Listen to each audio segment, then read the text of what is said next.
Have you ever seen any Latina or Mexican female carry red bracelets? In general, have you seen all the red bracelets we carry?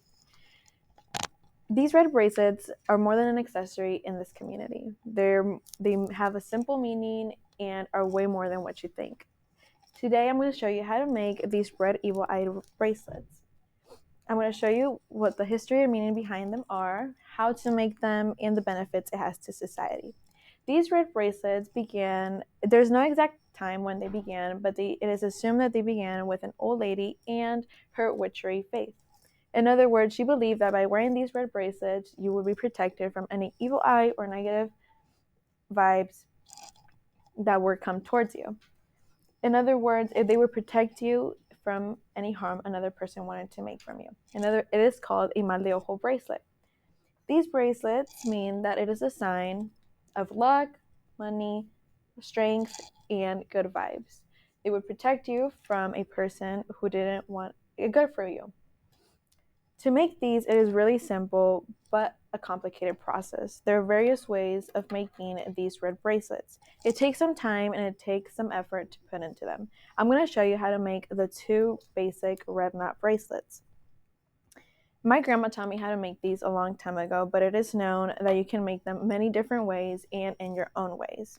To begin with, you would need some red string, preferably not too light or not too hard.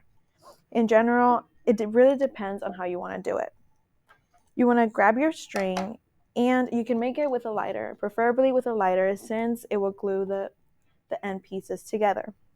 To make this, you want to grab two pieces of your string. Because of school safety reasons, I couldn't bring a lighter with me, but I'll definitely show you how it will look like with a lighter.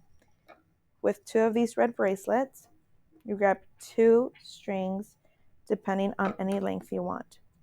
You grab them, and the reason why you want a lighter is to glue the end pieces together so that you can have a sharp point. But with some scissors, it definitely works out as well. When you have the lighter, the end pieces should look like this, and your pieces should be glued together. I already began to make the first knot, but to make the first knot, you need to take the length of your four fingers to make the long length. To make our knot, you can always add pieces to it to make it look better, simply like this one. You can add charms, you can add religious images, whatever you want, just like the ones I have on my arm. You add these charms accordingly to how you want it. I'm just going to add this for the sake of the demonstration. By adding this, we can make the basic two knot. You want to wrap it around your fingers 2 times, making sure they don't overlap. When they overlap, you'll get a clumpy loop together. Once you have your 2 loops, you knot it around, and instead of pulling, you're going to twist it to the left side. Once you have twisted it to the left side, you should have your loop, just like that. And you can keep doing this until you have the amount of loops you want accordingly and how you want to do it. Your end result should look something similar to this. It really just takes a lot of time and a lot of effort to make the bracelets you want. So once you make your 2 loops, you can keep going until you're done and until how you want it accordingly. The end results without and with charms should look something like this. It isn't the best, but it does take a lot of time and a lot of practice to get to this point. This is a 4 loop bracelet and this is a 5 loop depending on the string you're using. So what are the benefits to society when making these bracelets? In Mexico, you see these bracelets all around, local stands, local old people, or whatever you want. These bracelets are sold. The real purpose of these is to make money and to sell them as a way to put food on their plates.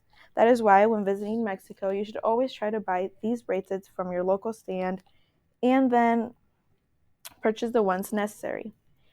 Nowadays, people are learning how to make them and starting to sell them on TikTok, Etsy, or even Instagram. So, why should you purchase them? There are many different reasons, but purposely just to support your local vendors. All in all, they have real history behind these, and whenever you're given one, feel appreciated because they mean more than what you just think. People who give them to you see you as a good person and they wish luck, money, and love on you. Whenever they break, make sure you put one again just because its job has been done.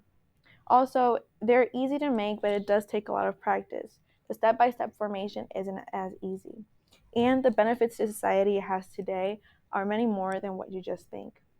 All in all, have fun with these bracelets and make them sure you look good with them. Not everyone can rock this. And forever wear them. And just remember, you're well loved and appreciated. Thank you.